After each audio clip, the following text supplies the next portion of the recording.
Derby Day stinker that somewhat is a sort of advert for this season's poor quality Premier League campaign by and large, and explain what I mean by that in the stream. So don't panic. Don't start typing your comments already. You haven't heard the rationale yet. But 0-0 at full time. A very low quality game by and large. Fallen giants in Manchester City that we know have a huge summer ahead of them. Man United, it was absolutely so clear and so obvious. Our minds were on Thursday night. Very similar to the way we saw Arsenal performing yesterday. Sort of an intensity missing from the game. No real risk appetite. And a very robotic affair. Gary Neville said it at the end. I'm not going to plagiarize what he said, but it was. It was a game where neither side were allowed by their managers to take too much of a risk. It was get through it unscathed. Let's not lose. Let's not try and win. Let's not put in any tackles. There's bigger fish to fry. I don't really get it from City's perspective. They need it financially, but they'll want Champions League football because they'll have a chance of winning it next year. I was expecting a little bit more from KDB, from Phil Foden today, but their overarching quality at City has been off all year by and large, even though we know so many of those players possess top quality indeed. And as Rastaman says, the watching paint dry derby, it was very much like that today. On Manchester United, look, I tweeted this maybe after about 25 minutes into the game. 25 minutes in, and throughout the whole game, Man United had the best chances in the match again. There was Garnacho at the back post. There was a nice bit of play where Dorgu should be shooting, and he just takes a heavy touch. There was a wonderful bit of play where Bruno should be played in, but Garnacho undercooks the pass. Bruno then crosses the ball to Ugarte. He should be doing better. There's the Xerxes effort, the Ugarte effort that just goes wide as an example. But United have struggled with this for a long time. If you just go back, if you care to do it, and go and watch United Spurs, United Arsenal, go and watch the United Forest game as an example. If you actually go back and watch those matches, Man United missed so many good quality, high quality, and half chances. It is unbelievable. And we saw that again today. So my only real frustration with Manchester United is that, and when I say frustration, I know it's something we can only rectify in the transfer window. I don't think if you had Ruben Amorim, Pep Guardiola, with Fergie as their mentor coaching this team, that you were going to get much more from some of these individuals. That, for me, is a situation. But United still, for me, lacked an intensity today, but I think it was more by design than the players or the manager not wanting it. Every single egg is going into the Europa League basket. I expect Thursday night there to be more running, more tackles, and of course, at the right times, risks being taken. And Jonathan here says, awful game. And look, I don't disagree. It was definitely an awful game. What I will say is this. A few weeks ago, I thought people were being salty towards Liverpool when they said it was a low-quality season. A few weeks back, I pushed back against that narrative and said, actually, no, I think you're just being salty to Liverpool. It's only poor quality because your team haven't been as good this year. I misread that. I was wrong. It has been a low-quality season. It's been a very low-quality season. Not from Bournemouth, not from Aston Villa, who, though, by the way, up until yesterday, were on a minus goal difference this season. So you could argue in the league it has been. Newcastle have been in great form second half of the campaign, but the first half of it, some of their fans were asking for their manager to be sacked. But when you look this season at Man United, no back-to-back wins in the Premier League. I think Spurs have won 3 in the bounce once. That's it. City have barely gone on any runs where they've won multiple games on the bounce outside the beginning of the campaign. I think Arsenal have a 4-game winning streak and a 3-game winning streak this season. Chelsea had that 5-6-game winning streak around November, December. Since then, it's been very sporadic. It has been, when I say low quality, no team, barring Liverpool. Liverpool have been of high quality. I'm taking nothing away from Liverpool.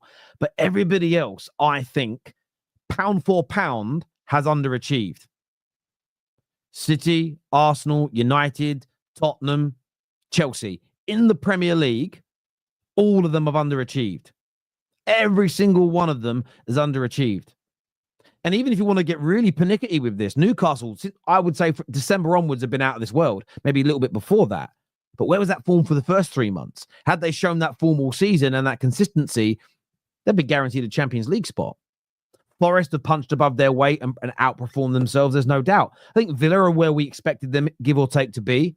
Brighton, Fulham. These teams have had good seasons. They have had good seasons.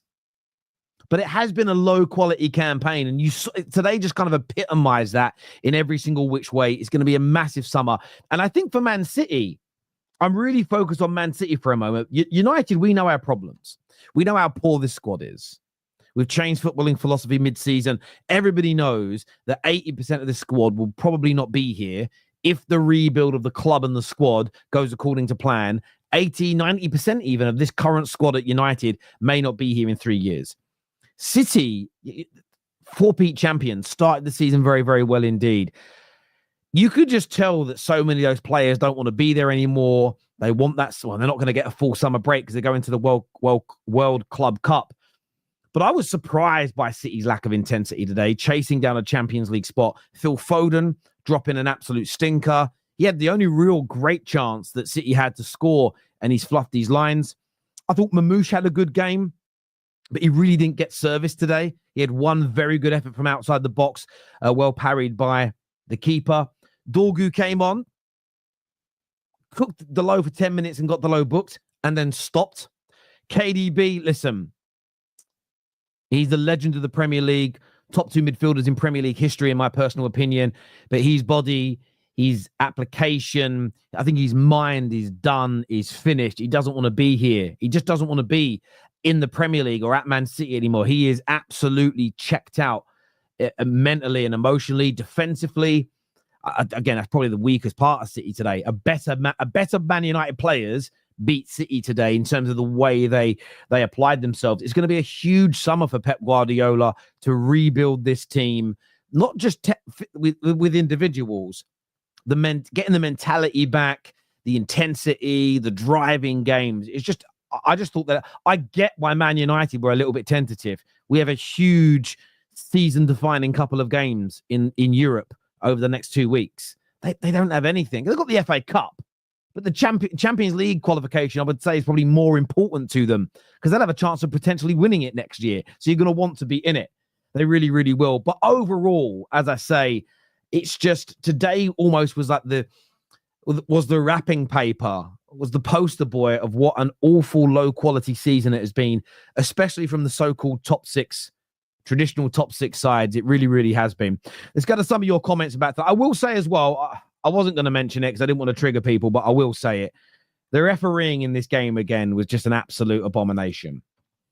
I can accept that Garnacho was fouled outside the box. What I do want to know is why we didn't get shown one single image of the side view. I don't trust them 100%, so I want to see. But the sporadic nature of the yellow card was crazy in the sense of you saw who got booked. Mason Mount got booked with his first tackle that stopped the counter-attack, but O'Reilly gets away with one. I can't understand what he's doing in that regard. Again, like the Arsenal game yesterday, too many silly little nothing fouls being given. The game already had a bad intensity and a slow pace. You're making it worse. But I really would love to understand, and look, Gary Neville, the commentator, defended it. I don't understand how Casemiro can get to a ball first. Kovacic takes a swing to boot the ball out for a corner. Doesn't get to the ball because Casemiro gets there first. He kicks Casemiro's ankle, and everyone in their dog says it can't be a foul. I don't understand. I don't understand it. I'm not saying United deserve to win the game. If we'd have got a penalty there and won it, I'd celebrate. But again, remove it's for Man United. Remove your subjectivity, your hatred.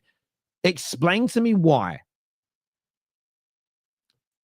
in technical terms, under the law, it's not a foul. He boots him in the ankle. I don't get it. I honestly don't understand it. We saw one earlier in the Liverpool-Fulham game where Kelleher goes to dive to stop the ball, misses the ball, takes a player out with his follow-through. Everybody's telling me, yeah, he didn't impede the player. The player can still make the pass. The fuck are you talking about? I find it a crazy one. I find it a crazy one. And you know what? What will happen is United will do the same thing next week. And the same people going, no, not a foul, will all say, you got lucky not to concede there. The energy will change. I didn't understand it. But that's referees. I do have an agenda against them. And it's to highlight the inconsistencies and the crazy things they do. It's often difficult because if it's something I thought my team should have get, you'll say I'm biased. If it's something that today I thought Fulham were unlucky, you'll say I'm biased. But when I stand shoulder to shoulder with Liverpool on the Tarkowski situation, which a lot of rivals didn't online, people seem to forget that. But in my opinion, don't just say soft penalty. Don't want to hear any bullshit. Explain to me why it isn't. At the very least, if you're so sure, explain why kicking someone in the foot when you're trying to boot the ball that you miss, it's not a penalty. Or not a foul, therefore not a penalty. I'd love to understand your thoughts on that. Let's take a look at some of your comments before the panel comes out. A proper goal scorer, and we easily score 3 or 4 today. Dorgu use of the ball in the second half was far better. Too much inversion on the right wing for me. Do you know what, Akash? I love what you're saying here. The way I'm feeling about Man United right now, again, I wasn't happy with the base of how we played today. I like the system. I heard Roy Keane earlier on today say, I can't see how the manager thinks that United have improved. This is why Roy Keane, one of the greatest players I've ever witnessed, a really entertaining pundit, but in my opinion, when it comes to the elite end of the spectrum, was a bang average manager, is because he doesn't understand the difference between results-based analysis of a team and performance analysis. And I'm not talking individuals. There's how a team works as a unit, and there's how individuals perform outside of the standard shape and how you're meant to maneuver the ball. An example in that being, when Garnacho gets confused, do I volley or do I do a header? And then it ends up just hitting his shin. That isn't a system and team performance issue. That is an individual, but by and large. And the way United are operating is getting better. Where you're absolutely right, Akash, is United need better quality football players within that system. And I think today, if you take out Garnacho, for instance, and put Saka in the team, or use Saka as a benchmark player here, I think he scores that opportunity and that chance. Personally, I think he does. Xerxes' opportunity. It was very reminiscent of Van Persie's first goal for us. A better goal scorer, like an Isak, like a Gyökeres, I think they get a bit more power, a bit more whip on that ball when it goes in. So none of those players being better at finishing those chances wouldn't individually improve our performance, but it would mean you would score and everyone would go, oh, much better team than Man United, but the performance would look very much the same. So, Akash, you're spot on when you say this, mate. City and Arsenal are on opposite sides of the spectrum of awful officiating. Look, City have certainly had things go against them before. I spoke about it last season when they had a goal wrongfully disallowed when they played Liverpool. So I've certainly seen things go against Manchester City.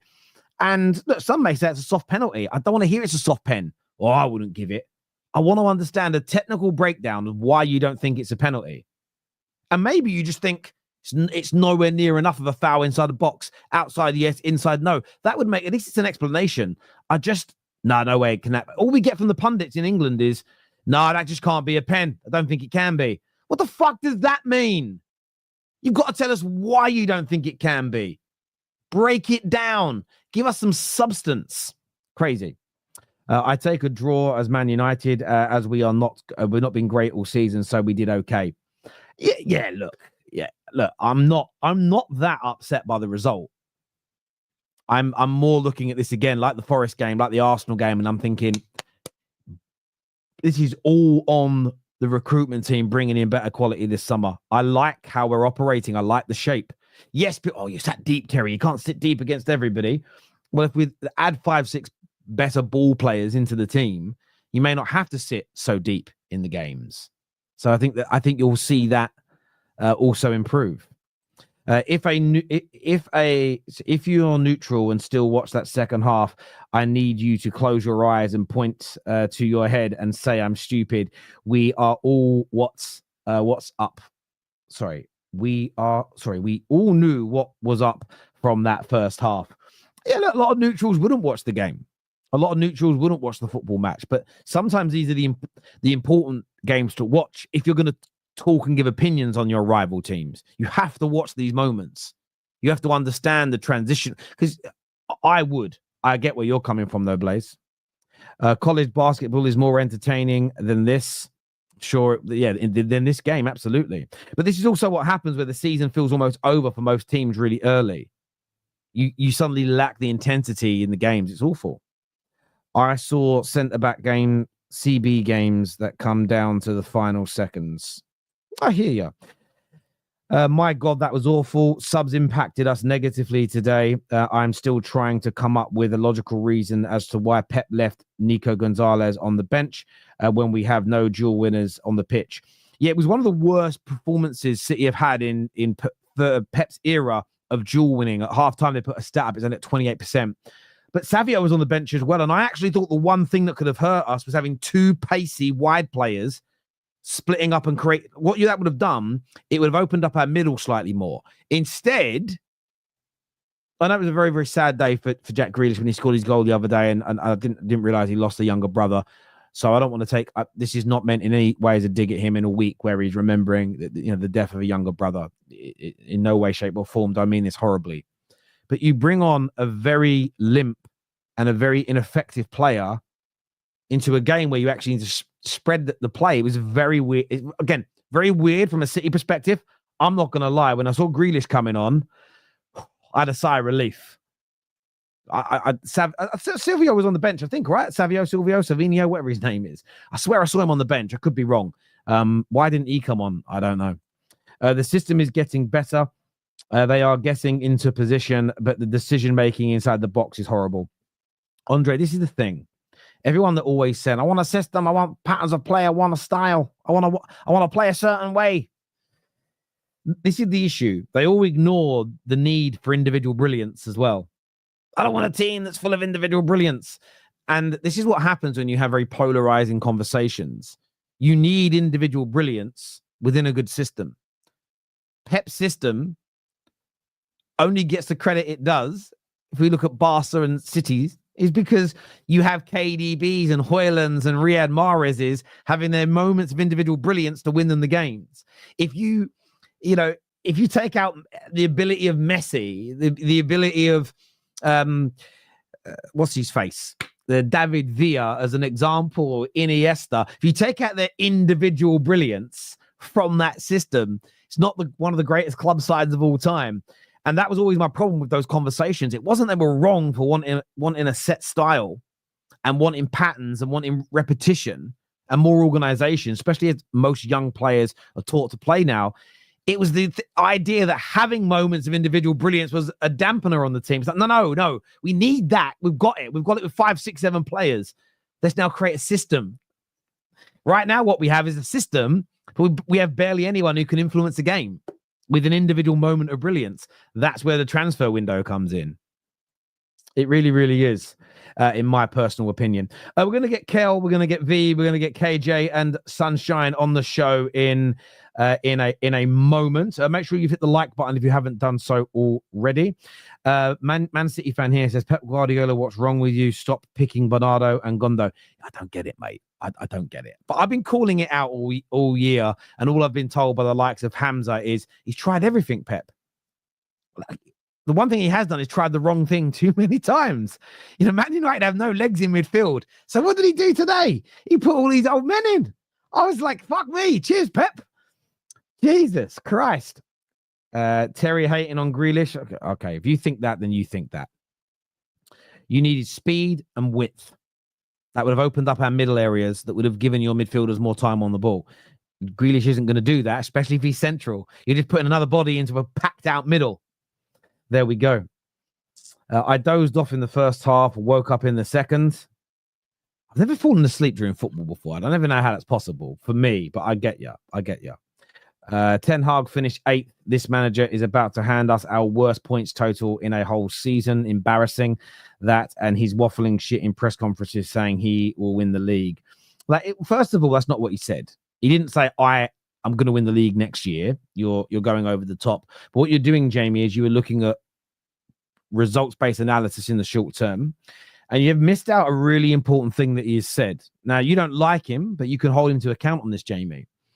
He believes what he's doing is building a base and a foundation for next season. Remember, this manager said, I don't want to come in mid-season. I want to start fresh in the summer where I can bring in players and implement everything. He's openly admitted this now, and I'm glad he has done, because I always thought this was a plan. They're building the foundation. They're going to add better players in the summer, and he believes next year we'll see a massive, massive improvement. Sometimes in life, Jamie, now, I could be wrong, and Ruben Amorim could foul, because we could have a bad summer or it doesn't work. But sometimes in life, to move forward, you have to go backwards first. Progression is not always continue. It may look over a long period of time like a linear process where you continue to go forward. But when you delve in, there might be some years where you advance and then you go backwards. Things in life are not binary in that way. You can't go from the squad we had and then trying to implement a very specific way of playing football into the club. You were always going to break eggs whilst making this omelette.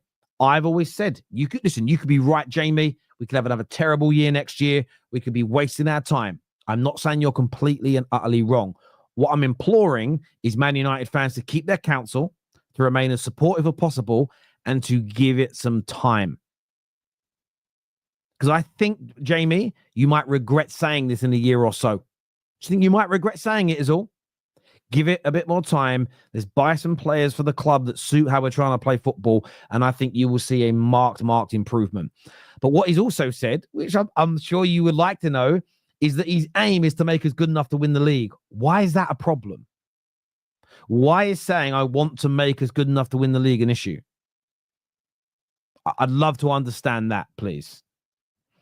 Backwards 2 decades already. Yes. We've got to fix all the problems. Now what you're doing, Twisted, is this. Let's give you an example, Twisted Bubba. I've been going to the gym for 2 decades. Well, it's been 13 years, but 2 decades. And in that time, I've been lifting with my back, not bending my knees, lifting too heavier weights. And I have ripped this shoulder, ripped this bicep. I've given myself a hernia here. I've literally snapped my hamstring twice whilst doing deadlifts because it was too much weight. My body's in bits. But now what I'm doing is I've actually got a personal trainer who's a professional, and I want to get into the best shape ever.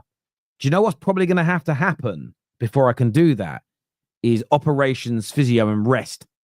Because the personal trainer is not going to be able to build upon ripped muscles and scar tissue and injuries. Sometimes you have to go backwards to the drawing board before you move forward. And Man United's biggest problem is that we have not ever done that once since the sort of Jose period onwards. We just haven't done it where we've tore everything out and started again from fresh. It's always been build upon what's been started, even though we're bringing you in to manage it in your own image, and adapt to the players. And it has not worked. To go forward, we have to go backwards. And I just think people are ignoring that.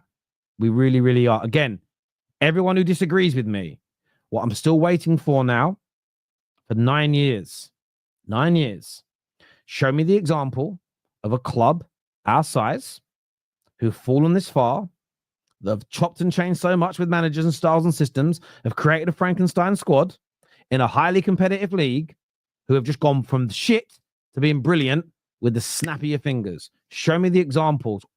Because the only ones I can see are clubs like Liverpool that took years to get back to winning. Forest, Nottingham Forest. It's been an 8-year process to get them to where they are. Speak to Villa fans. They didn't just become good because they brought Unai Emery in. They made some mistakes with some bad managerial appointments, but they set out their goal to get back to this level 5, 6, 7 years ago. And Sunshine's backstage, and he'll say this. Everybody wants what Ruben had at Sporting, but what they're ignoring is how long it took to build what Ruben made. They're ignoring all the steps in fixing the club. Again, give me the examples as to why I'm wrong. Don't just say, Terry, you're wrong. Give me the examples that disprove my point. At least fight my logic with an argument. There we go. And the best 2 answers I get, 12 months free membership on the Football Terrace for you today. 12 months. Ajax, when was the last time Ajax didn't challenge for a league title for 12 years? Show me where Ajax didn't challenge for a league title for 12 years. Again, I can't remember the last time they went 12 years without challenging for a league title. Show me!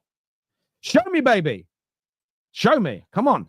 You can do better. Leicester. I said a club that's massive like Man United with huge pressure. And by the way, Leicester, yes, you look at Leicester and what their owner was doing and look how long he was there for before they won the league. And look at what they were trying to build. Just go and look. Look at what they were doing. Terry, that's very arrogant about Ajax being bottom of the table and losing 3 play. Hang on. Again, I'm asking for a specific example.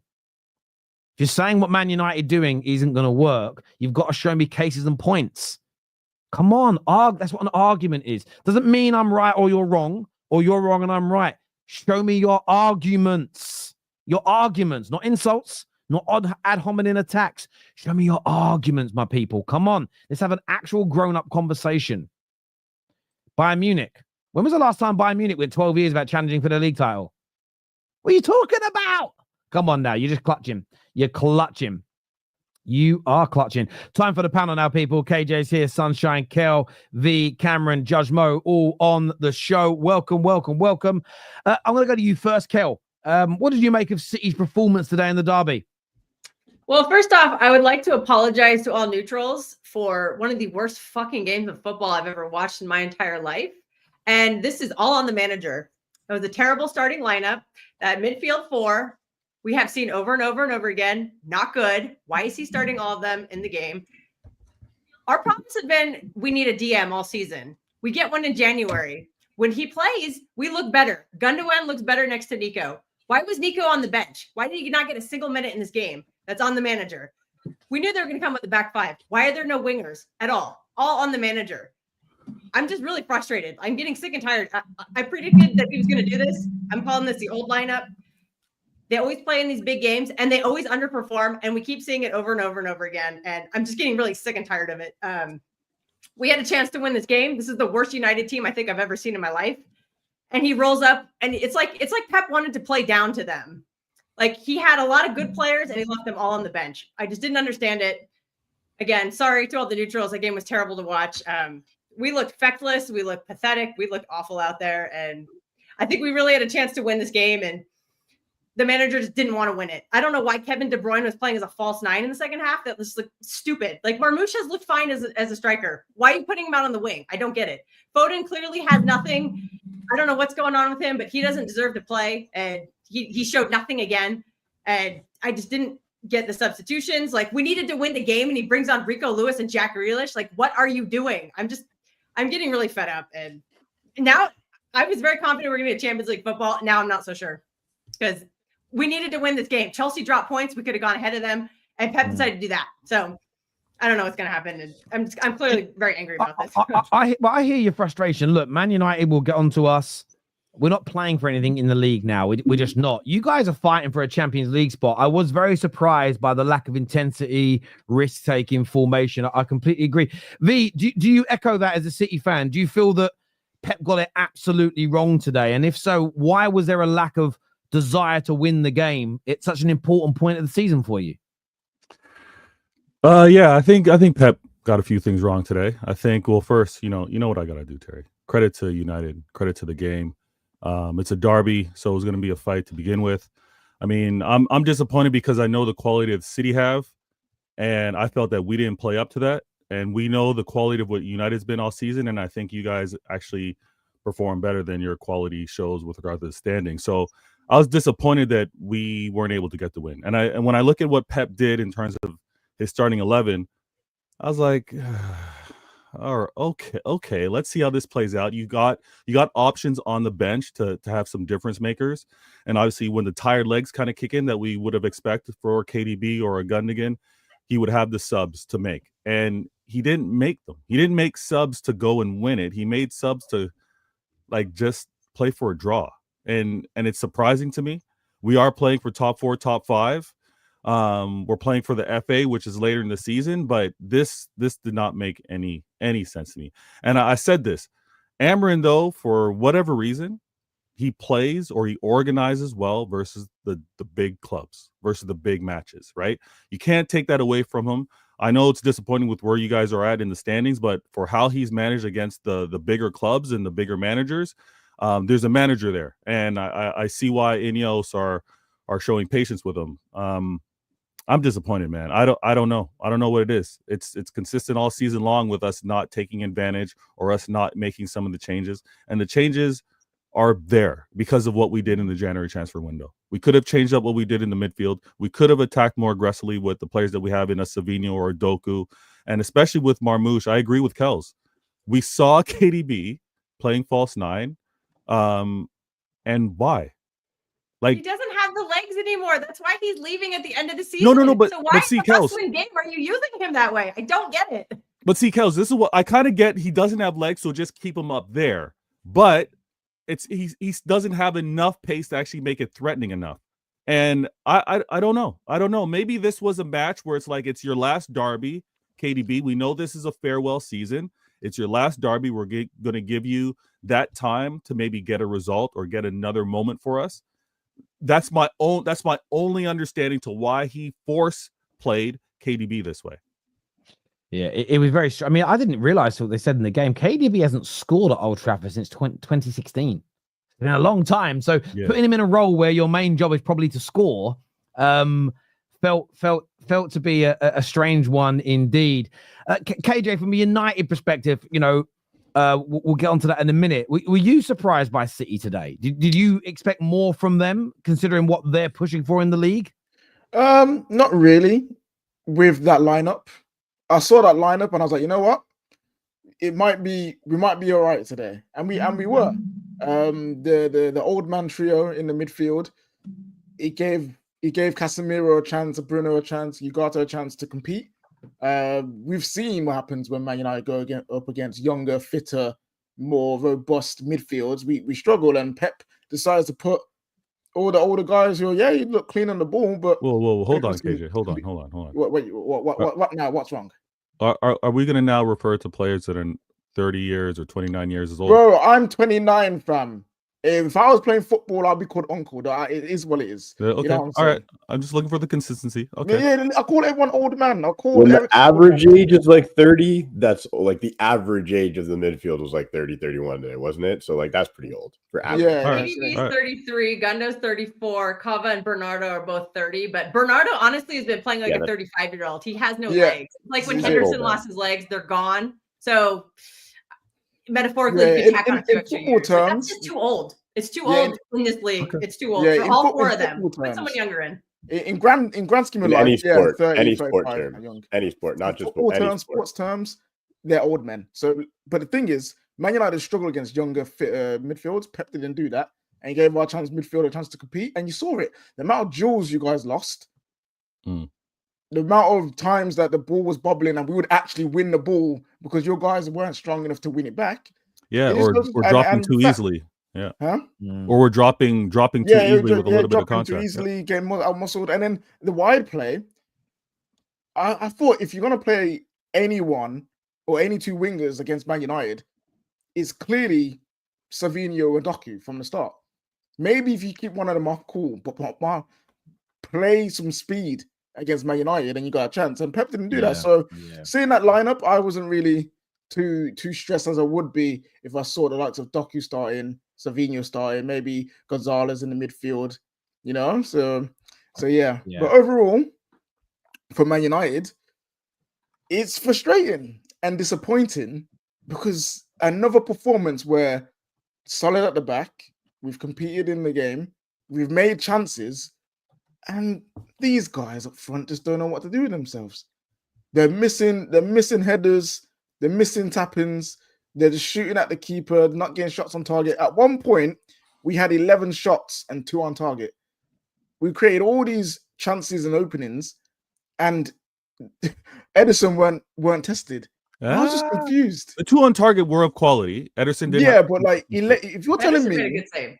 Yeah, Xerxes' shot was high quality. Yeah, Xerxes' shot. But I'm talking about at that point where we had those 11 shots. Up to that point, because Xerxes came on after that, I think. We had all these different opportunities to make something happen, and we're fluffing it. We're running into defenders. We're playing the wrong ball. We're creating the wrong decision. And right now, for me, it's like if the attack can just click just a little bit, I'm not saying we'll win the league, but at least it will help us get up the league. At least it will help us give a better chance in the Europa League because I'm cool with my defense. You know what? Lenny Yoro, great performance today. Wonderful. Mazraoui, he recovered from his game against Forest where he was a bit shaky. Maguire, considering I thought, oh, first game back in a while in a derby, how would he do? He did fine. Lindelof came on, did okay. So the defensive side of Man United, I'm okay with right now. It's just this attack. They can't click, making the wrong decisions, and ultimately we can't score goals. And that's the aim of the game. And that's the upsetting thing about Man United right now. We just can't take advantage of our progress. Yeah, and it's happening in so many games. So many games recently. We're dropping points, and the finishing has been the biggest issue. There's no doubt about that whatsoever. AMT here says, I'm saying it now. If Amorim gets the players he needs, just like Arteta, your team wins the league in 2 to 3 years. Cam, have you seen the improvements in Man United? Although the result was disappointed, where if we get better players in midfield, better players in the attack, can you see a marked improvement on the cards as per this super chat? Yeah, every game, the system, you see it more and more. The switches of play, the amount of times we're able to go from Drogu out to Delo or back and forth. And you got to imagine if it's like Diallo over there instead of Delo, or somebody who actually can do anything with the ball, it's a whole completely different game, right? You can just see what they're doing and seeing what they're trying to do.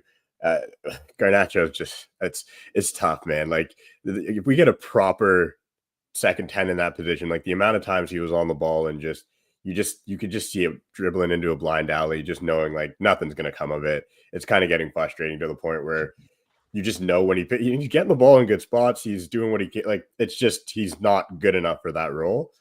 But I can see a marked improvement in our style of play. And again, I've never been somebody who's like a big system guy, but I've been paying really close attention to this one because it's all we have. And I'm seeing it. It's cool. It is cool to see it happen. It's cool to see the fact that this team can, they are doing what he's asking. That's the important part. You can tell they're doing what he's asking. Drogu's spraying crosses. Like we haven't seen any player, like we haven't seen this many crosses in a long time. I thought it was comical. The one cross, I don't know who did it. I forget, but it went over like everybody said they all misjudged it. Delo. I'm just like, it was a good cross. I was just like, man, like if we just get some players who know how to judge the flight of a ball, know how to get, like we would have had a lot more proper chances. But yeah, we are getting better. At the end of the day, this is all that matters for us is the Europa League. Our best player on the pitch was obviously Bruno was the best player on the pitch, both sides. Don't care what anybody says. He was phenomenal today. Everything he did today, he didn't put a pass wrong. Like not like you don't hear the people saying grenade ball, this and that. You don't hear it anymore. People that's gone, and they can't say it because if you watch him play, he's just literally making all the right like the dummies, the disguised passes, everything he's doing looks so smooth. So it's like we have this great player who's actually working well in the system, and everybody around him is kind of not as good. I thought Xerxes was good when he came on. It was a good shot at the end of the day. That's a great save. Okay, I don't ever come down on a striker when you did what you had to do. You put a nice shot on target. The keeper did his job. Mount's follow-up shot was also not bad, good block, but the rest, like it's going to be a process. And I think the 2 to 3 years comment, I think Mo, I said this to you like a few weeks ago. I'm more of a 4 years. I think in 4 years we'll be like the team that you're looking at being like, all right, we're back. Just because in 1 year you're going to see us get the players hopefully we kind of need. Then they won't be the better players, right? They're going to be the players we can get, because I don't know if we're going to make Champions League. So we're going to have to like you say, Terry, we have to raise the floor. So we're going to be raising the floor. And then I think there's going to be a point where it's like, cool, floor's raised. We look good enough. Go splash the cash. Go get the best players you can. If we could do that next year, great. I'm just not going to hold my breath, right? Like we already see players we want, like Gyökeres going probably to Arsenal. Quenda's going to, like the guys we would have really needed to hit the ceiling, I think are going to go because we're not attractive enough yet. But I think we're getting better. I do think we are. I think we're seeing a system, and I think you can see what we're trying to do. And the managers are only kind of hope for me. So people who are like Amber, and I'm like, the manager for me right now is where I have like, cool, we seem to have got this part right. Yeah, look, I look at it like this way a lot, and Sunshine put this thought into my process, into my head a lot. You think, but you use Forest as an example now. Most British pundits, most British people that analyze football, everything is very much results based. So you look at Nottingham Forest as an example. Crazy stat: the previous manager Cooper actually had a higher win percentage than Nuno does right now. Now, some of that, of course, was in the championship, but he has a higher win percentage than him. But when you listen now to Nottingham Forest fans talking, they speak about how they've been building towards this, and it's always kind of been part of the plan to get back to this point. Now, they've got a long way to go. They're going to have clubs try and take some of their players, especially their centre-backs, as an example. I wouldn't be surprised if someone tried taking Gibbs in the summer. Even if they make the Champions League, I can imagine big European clubs trying to unsettle what they're doing. But it's only now that they're sitting third that the TV pundits and the journalists start going, oh, wow, look at this manager done. Look at I've turned it round. There's almost like a complete and utter void in the analysis in terms of, well, where were they in 2017 when the new manager came in? What were they putting in place? They made a lot of managerial mistakes in the early years. They were switching too soon, as an example. But there's no analyzing on how they've got back here. It's just when you start seeing the flowers, everybody starts to admire them, as opposed to the focus being, well, where'd you buy the seeds from? What did you have to do to prep the soil? How many times a day do you have to water them? Do they need shade? Can they sit in the sun? All people care about is the Chelsea Flower Show, where you can see all these beautiful plants, and there's very little analysis that goes into how did the club get back to this point. And that's what makes it really hard to speak about it, because I'm not happy with our result today, our result against Nottingham Forest, but I can see some things that I'm encouraged by. But it's almost impossible to have those conversations because everybody wants to always bring it straight back to results, which I think there's a place for that. Of course there is. It's a match reaction. We're talking about the game, but it doesn't mean you have to throw baby out with the bathwater. So if you think, Twisted Bubba, that's key stage 1 analysis, then by all means, I will pay you to come and host and do a better job. I offer you £200 per show, but you've got to show your face. There it is, Twisted Bubba. DM me now. Come on and break it down better for me, baby. Break it down better for me. Sorry, Terry, you said you're disappointed with the result. Yeah. Is it because of the way the game actually played out? Or better than you. That's probably why. On the day. Okay. Mate, so this is the thing with results-based analysis, and we all do it. Of course, it's a massive part of football. Even whether we play well and lose or we play shit and lose, I'm never happy when I don't win. I always want to win the games, right? Yeah. Like by and large. So I'm disappointed not to win. But at the same time, I'm at a point now where I'm thinking, well, they're promising us better players in the summer. So I have the patience to be able to wait till the summer, wait for preseason to be done, and to see how we look next season before I start letting the disappointing results affect me too emotionally. Does that make sense? No, I hear it. So and look, maybe there's some confirmation bias in this for me. I've always felt that we've been hit hard in this season because we changed midway through. But I always felt that would give us an advantage going into next season because you've implemented the training, the standards, the system, the patterns, etc. And then you're adding players to it. I think we're going to have a better season next year because of that than starting in the summer with Ruben Amorim. And I'm still convinced by that. So maybe that's what I mean. I'm disappointed to lose, but I'm not freaking out about things. I'm going to go to Sunshine next, and then I'm going to go to Judge Mo. What did you make of the game today, Sunshine, my old mate? Yeah, I mean, I can only echo most of the people's honest analysis in the sense it was boring. As a football fan, forget Man United, City fan, is boring. However, as a Man United fan, I watched the game and I think echoing what most of you said, you can see the style of play and the patterns and stuff, but I'm always going to sound like a broken record because I feel like I found the root cause of a problem. I've been trying to highlight it for 4 years. So it's now we're getting to that stage again where I say we just don't have clinical finishes. Yeah.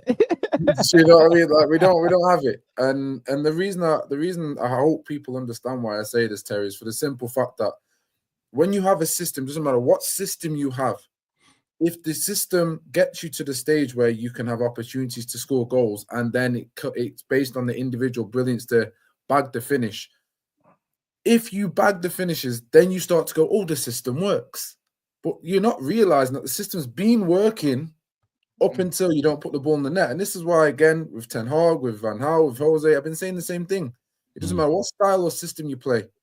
If you can't put the ball in the back of the net, it makes no sense because ultimately the system is pointless. It's only good for so far. So, you know, I'm glad Amorim came out and spoke about Garnacho because we all highlight these issues with Garnacho in terms of him. He's still a developmental player. Let's be honest. He's what's the word? I'm going to give him with a P. He's a promised player. You know what I mean? He's got potential. That's it. He's not a finished article, but yet we've been hyping him up as if, and I say we because there's a fan base, the majority. Again, if you're not in the majority, it doesn't matter. But let's be honest, the exception doesn't make the rule. we got a flipping Ronaldo chant that we've now changed to Garnacho's chant, which vexes me because we're playing into this ego, and it's ultimately fluffing his development because he's not doing the basics correctly. The IQ's off, the runs are all off. So we've got to really strip it back and go, okay, Amorim's a great manager, let's be honest. We've seen what he's done at Sporting with the, of course, support from Sporting backing and building the squad as he has. And I'd say the same for Ten Hag, I'd say the same for Jose, I'd say the same for LVG. They've all got different ways. The main thing is, can we keep that consistency enough to then bring the quality in to go and finish our dinner? Because let's be honest, I think there's been about 10 results this season in the Premier League, minus decisions from referees and everything else, minus those games. There's been about 10 games this season where I think we could have taken 3 points if we'd have finished chances, and I think we'd a lot higher up the table. I think we would have taken a lot of points from teams that are above us. I think we're having a completely different conversation about Amorim and going, oh, I can see patience. But if you can't have that perspective to look outside of results, and you can't have a perspective to look beyond systems and patterns and what dictates a system working, which is bagging your goals in the end and then getting the result from that, then you're always going to be stuck on, oh, get rid of the manager, get rid of the manager. And I'm sick of that. But the game itself, I thought we should have beat City. I wasn't happy with the way City were coming into this. I was thinking, normally, for some reason, even when our back's against the wall, we somehow turn up against City or Liverpool. We turn up against these teams. So I felt like we had a chance to win today. I thought City would have had more quality, so I thought they would have won 2-1. But I wouldn't have been surprised if they won 2-1 or 3-1 ourselves, because we do turn up against Man City and we are capable of doing that. Yeah. So I'm disappointed like yourself that we didn't go and beat them, because that was a poor City team and we need those kind of results. So yeah, I'm a bit 50-50, but like I said, I'm not emotionally twisted on Amorim. Yeah, the result. Mate, I hear you, and I think on the ball being put into the back of the net and or that fight. I'll give you an example. Like Garnacho's chance doesn't count as a shot or a big chance created. You know, when it fell at the back post, because he didn't shoot or head the ball. That also gives 0.00 xG because there wasn't a shot. Again, the eye shows you. For me, that was the best chance of the game. And I have that argument all the time. Yeah, it's exactly why. It's in fact it actually counts as the cross. Whoever crossed the ball, it counts as him giving away possession. That's the stat it comes up. So that goes as a possession loss stat for that player, which is why I realized as well, some of the players you see with the highest possession lost stats are the players that take corners. So you get 12 corners in a game. If they're cleared, that counts as losing possessions for your team. So if your attackers are not good enough at winning those, so you could have like 10 or 11 loss of possessions that are not really your fault. They could be shit corners, which you could criticize, but sometimes it's not a shit corner; it's a shit clearance. But yeah, stats need to and Terry, even in the flow of play, I've seen rivals try to beat up KDB with that stat. Oh, look how many times he threw it away, because they're just looking at what's on paper. On the paper. Yeah. Well, Bruno gave it away today, where he went to knock the ball long because Rasmus Højlund made the run like he was going to go. So Bruno plays a pass, but then Rasmus stops his run. So what you'll get from low IQ football fans is, oh, he just booted the ball away. No, the run was made. We all saw the run was being made. And then the player tricked. And it's you could argue it's a lack of communication between the two. Someone didn't do the right thing. But you could also argue both did what they thought was right. And it's just those moments. But if there's an agenda, there's certainly an agenda. Judge Mo, what did you make of today's game? And I need to ask you specifically a question. Did today kind of prove your point that it's a low quality Premier League season? It's a little bit low quality. Yes, Man City are so dog shit, bro. Like Man United look like way superior today, bro. You know what? In a 0-0 game, to be honest with you, it doesn't matter, Kelk, if it's on the manager, on the staff, on the waterman outside, on the kit holder, on the that doesn't matter. Like that's not. That is your. We can analyze this later. But I left this game. Like I was watching it. Number one, the game was very entertaining, by the way, because they're too low quality against each other. There's a lot of tackles. There's a lot of crunching things that happen in the game, to be honest with you guys. There's a lot of fights between Rasmus Højlund and an invisible center back that was out there. I don't know who, but there was an invisible center back out there that was fighting Rasmus Højlund somehow. But you know what? I swear to God, it's not. I left the game. If I'm a Man United fan, I am very disappointed. I feel Man United should have won this game, fair and square. Amorim, superior tactically. The players, the positioning on the pitch. How many times you have seen a winger today isolated to the fullback or a center back? Null, zero, not one time. That is tactical, but people, of course, people that watch football don't know that because the Amorim system, even when Foden was on the right side, always doubling on him. On the other hand, Garnacho was isolated about like 10 times.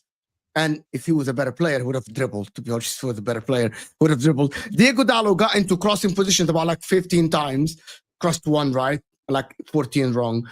Man United should have won this game, fair and square.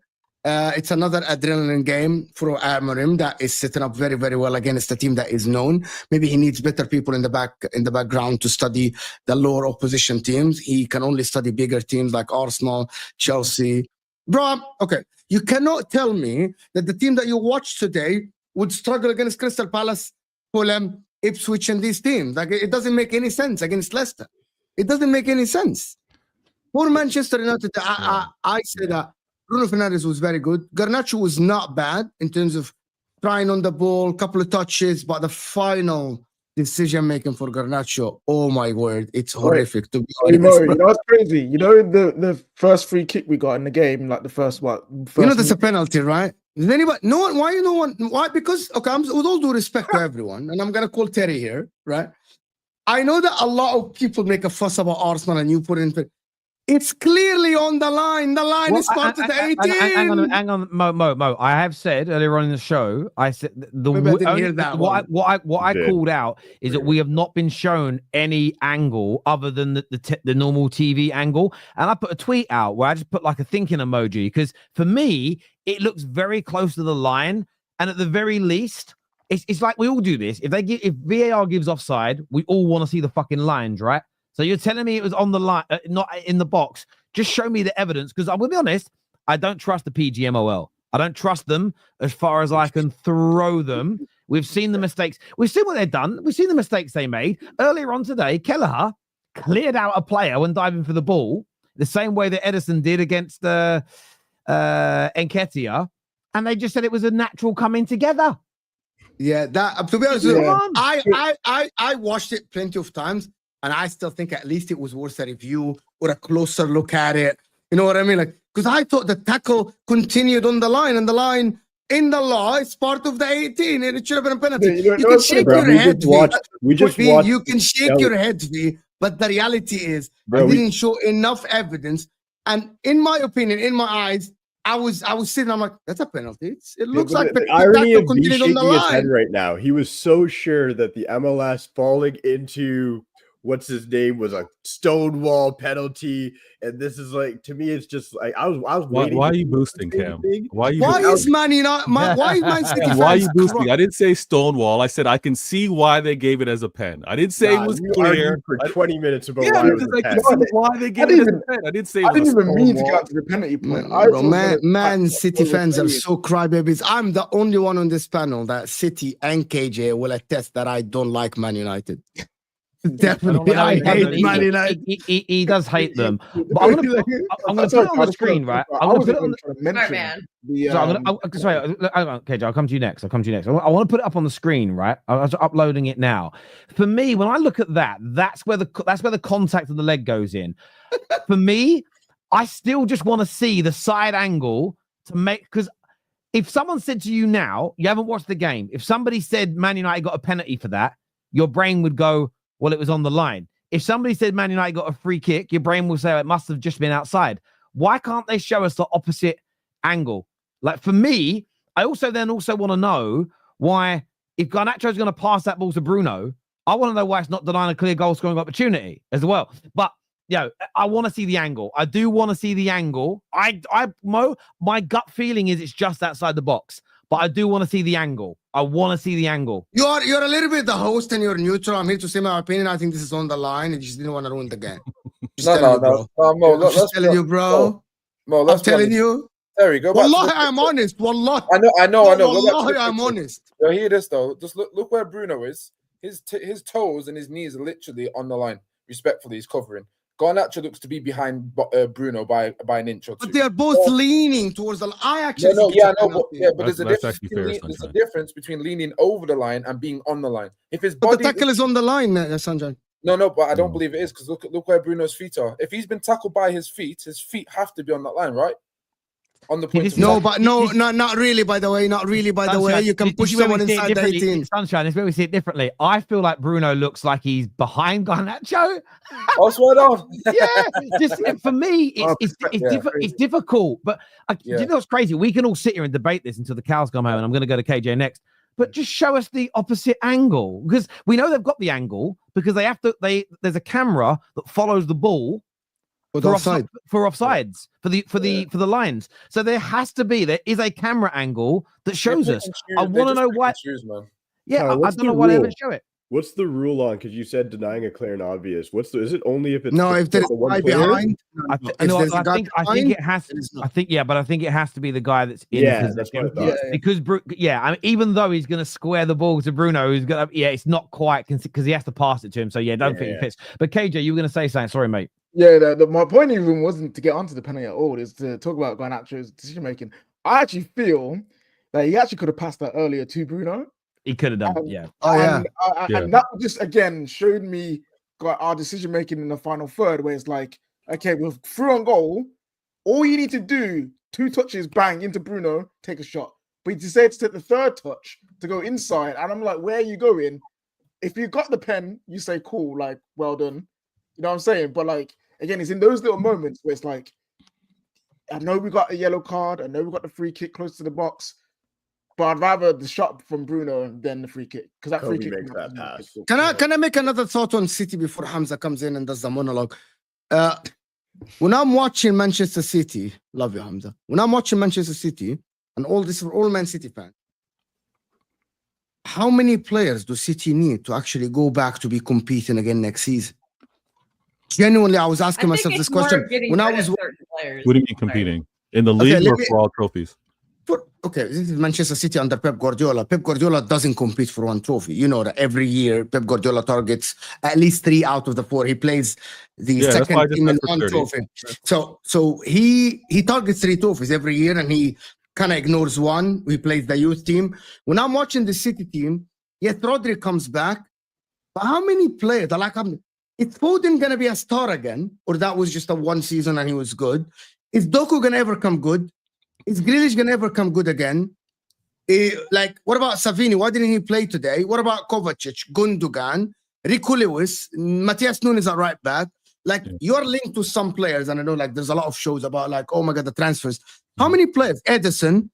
So you spend 200 million. How much more? How many players do City need? A lot more. A lot more. The reason why is there's a lot of exits. There's a lot of talks about exits. There's both of our keepers, our 1 and our 2, are rumored or suspected to leave. We've got aging players like we're all reminded of. So there might be another madness where you saw 4 players come in the January transfer window. We might see 5. We might see 6 in the summer transfer window. It might be something like that. I think the bigger concern is getting rid of these players who aren't good enough, and because I think we have a lot of these players available who could be doing better. They're just not playing. Like I said, Nico Gonzalez, we paid how much money for him in January? Why is he not starting this game? Get rid of Kovacic, get rid of Bernardo, get rid of Gundogan. KDB's going. Get rid of some of these injury-prone center backs. We just bought these really good players who have a lot of potential, and they're not getting the time to develop. This is the perfect time for them to be playing because we're not going for anything. So they can be allowed to make some mistakes and learn so that next season they're ready to go. Oscar Bob didn't even make the bench today. I didn't understand that. He should have at least been on the bench, and he's shown last season he can come off the bench and make a difference in certain games. So to not be even putting him on our bench today, I think is wrong. And it's because Pep might be washed. That's why. There's no way you should be worried about selling some of these players, though. Surely not. Your Man City, your name, the fact that you've played for Man City, your name enough will get people interested in. KJ, I generally think Pep is washed. 300K he's going to that territory. Hang on, hold on. Break that down, please, Stav. You think Pep is washed? He's not fully washed yet, but he's giving me that indication. First of all, this is the 3rd time this season that he gets outcoached by Emery. The 3rd time. He played him 3 times, and 3 times Emery's team actually creates more XG than him. So 3 times that his side had a better chance to win than him. Everything Kel is actually saying, I agree with her, because I'm looking at some of the decisions that he's making today. And I honestly thought, I was so pissed at halftime because I thought in the second half, we are not going to create these chances again. I thought Pep is going to tweak it. He's going to probably bring on Kosanov early on. He's going to bring on Nico Gonzalez. He's going to shut down the counterattacks a little bit more, and we're not going to get any more chances. We actually still got more chances in the second half. We made more impactful subs than Pep. This is the reality. This is not to hurt anyone's feelings. Today, Amorim made better subs than Pep. And Mo made a good point, and Kel made a good point. There's a lot of good signings that they made this January, and yet they still look horrible. Now, I'm not saying as soon as you make these signings, because you spent a lot of cash on them, right away that I expect you to compete. That's not what I'm saying at all. I'm looking at the lineup today. I genuinely couldn't believe the lack of physicality that he put in that midfield and that back line was insane to me. You today, we have arguments about Casemiro all the time in this fan base. We've been saying for 2 years, is he washed or not? Today, Casemiro walked into that game and he won 12 of his 13 duels. Casemiro, in his washed era, went into your midfield and won 12 of his 13 duels. And that's a lack of coaching. Like, there's so many mistakes that he made this year, Pep, that I look at it and I'm like, okay, he's certainly going to get it right next time. He's going to get it right next time. He's going to get it right next game. He's going to get it right next in the second half. And he keeps making these same mistakes. And I'm not saying, like, I'm not putting him in washed level. Like, I'm not saying he's like Mourinho. Oh, he should have coached in the Premier League. He's washed to the Pep that once was. Like, there will generally be conversations in the next 2 years that I think he's not going to be the best coach in the world anymore if he keeps moving in that trajectory. And I genuinely mean, this is not rage bait. This is not clickbait. I genuinely mean Arteta's better than him. Arteta's better than him.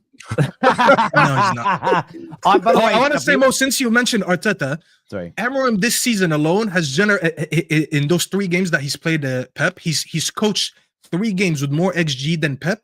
Arteta's only done it twice in his whole career against Pep. So what Arteta did in his whole career, Amorim just did it in one season.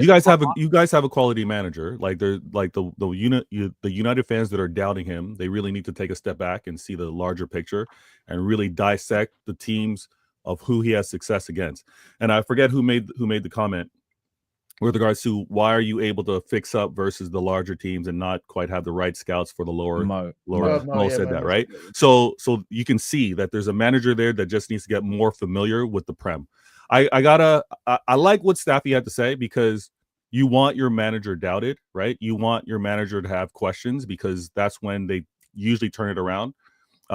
Pep was questioned his first year. Pep was questioned the year that we actually lost the league to Liverpool, with how he was managing the squad, with how he was managing due to some of the players not available. I completely agree. It's interesting to see or to wonder what Pep is choosing to do and not to do. I think he got everything right versus Leicester. I think the changes that he made, the adjustment that he made with regards to that game, yes, but then you'll look back and be like, it's Leicester. He should have got it done. In this game, it felt like a farewell derby to me. He had Kova, he had Gundogan, he had Bernardo, and KDB on that pitch a lot longer than I expected. It felt like a farewell, guys. Go and let me see you do it for one more time. So is he washed? Hell no. But he won't prove that until next season. Yeah. I think he's having a bad season, though. A very bad season. Yeah. I'm just saying, if he keeps moving like this, the decisions he's making, he could turn it around. I'm just saying, based on what he's doing, he's moving into that trajectory. Yeah, I don't agree with where Pep with Staffy. I hope Staffy's right, but I don't agree with him. I hope that this is the beginning of the end. Who I do agree with the most here is Kel. I think that, again, and this is where it's hard to have conversation with people that don't want to listen.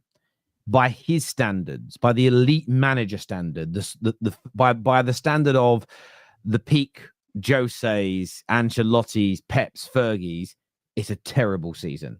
But their terrible seasons are still better than 99.9% of managers. But we are nitpicking here the best of the best. By his levels, it's awful, because you do still have a very good squad of players. It's why you're still sort of fifth in the league, as it were. But games like today, as you say, the amount of players that were on that pitch that shouldn't have been there. United really struggle with pace and physicality because we lack it. And the greatest manager of his generation plays Dad's Army against us. It was great to see. So as much as our manager kind of walks away from this on top in terms of a better XG, and he isn't considered as great a coach, I still look at Pep and just think, what went through your brain to make those decisions? It genuinely was crazy. Advice to Arteta, if he watches, better wake up. Listen, why? Why? You'd have to ask AMT. I think what AMT means is that with Pep, if Pep really is washed, as Staffy's suggesting, now's the right time for people to strike where the iron is hot because Pep's not. I get that, but What if they fire Arteta and replace him with Pep? Funny. This was earlier to what I was saying about United and progression. It says if you question United, Terry, give me the solution. We don't get paid to find a solution for you. We are rivals. This is what you're missing, though, John. I'm not asking you to find a solution and present a PowerPoint presentation to Man United. We are grown-ups having conversations, debates, and arguments. I'm asking you when you say I'm wrong to present me an argument as to why I'm wrong. I think a lot of people think my frustration comes from people challenging me. It doesn't. It comes from me saying, okay, you think I'm wrong. Why? Because your manager just shit. So I'm not 10 years old. I want you to break down why I'm wrong, what's not going to happen, what will happen. It doesn't mean you have to be right or wrong. When I say give me a solution, it's give me your solution to the problem. If you think mine's wrong, let's have a conversation. Let's have an argument. Let's have a debate. But there has to be some substance. It can't just be because you're wrong. There needs to be more to it. Twisted Bubba here says, Terry, you're making a claim about progression and giving it time. Show me evidence things will improve. Well, I have no evidence that Man United will because it's something I'm predicting to happen. However, I asked earlier for the cases and points of clubs the size of Man United going 12 years without challenging, hemorrhaging money, being in debt, having all these failed projects, being absolutely in the mud where we are now. I've asked for the examples of turning it around quickly. Therefore, it explodes and damages my argument that we shouldn't give Amorim and the new people time 2 or 3 years to build this. No one can provide me an example. In reverse, though, I can show you multiple clubs, Man City being one of them, Liverpool. You can look at Forest and Villa at this particular moment, where you can go back. Arsenal are a great example, even though they haven't won nothing yet. We can go back and look at when the club started to rebuild and reinvent itself, when they went down a new path, when they started to build towards something. There'll always be mistakes in there. None of them did it perfect and got it right first time. But there's countless examples. But none of those clubs went from being broken by their own standards to being where they are today or where they were at their peak recently in one summer. So when people tell me that I'm wrong, I'm fine with being wrong. But I can show you multiple examples where it worked over time. None of you can show me an example where it went from as bad as we are to perfect within a season. Yeah. So for me, I'm going with where the large amount of evidence lies. Now, by the way, if you think, yes, Terry, it does take time, but I don't think any of the actions of your club are working and going to be right, that's a fair argument. But you've got to tell me what they're doing that's wrong and how you think it should be done differently to make it work. Give me an argument, Twisted Bubba. Terry works for the club. Terry is paid to defend Amorim, worst manager in history. I'm paid by Man United to defend Amorim, but I also support Arsenal. How does that even make sense? But what you mean by that, Trapper Bruv, is I can't present a logical argument against what Terry's saying, so I'll insult him. But thank you for the comment. Can I quickly say something on that as well? You say he's the worst manager in Man United history, but then what are we comparing his time to? Because he's not even had a full season, and yet you're still calling the worst manager in Man United's history. You're not even giving the context of why we are where we are. If you take to someone like David Moyes, yes, he only had one season at Man United compared to Oli and Ten Hag and Jose, who had like 2 or 3 or whatever, right? But he also took over from the Premier League champions after Fergie, so obviously the expectations will be high. How can I call Amorim the worst manager in Man United history when he's come back, he's taken over the team after 12 years of failure? We don't spend as much as we do. We don't have the same quality as players as we did back then. And he's working in a completely different environment and completely different context to what the likes of Jose, Van Gaal, Moyes, even Oli and Ten Hag worked in. It doesn't make any sense. You can't make that comparison. We are though. I'm not talking about statistics. Listen, we can talk about statistics all we like, but we're taking statistics from half a season.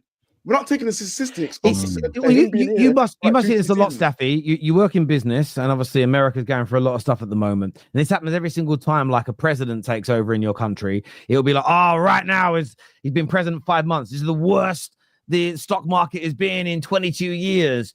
And sometimes you analyze and go, yeah, but it was tracking this way under the last 8 years of the administration, and it was been heading in that direction, and it just hasn't turned around as of yet. You can't put 8 years of problematic issues on potentially the new person. It doesn't. By the way, I don't care. That's hypothetical. I'm not talking Trump or Obama or fucking no one. Before anyone goes mental in the comments, you have to. So you're right, Staffy. Statistically, it's the worst.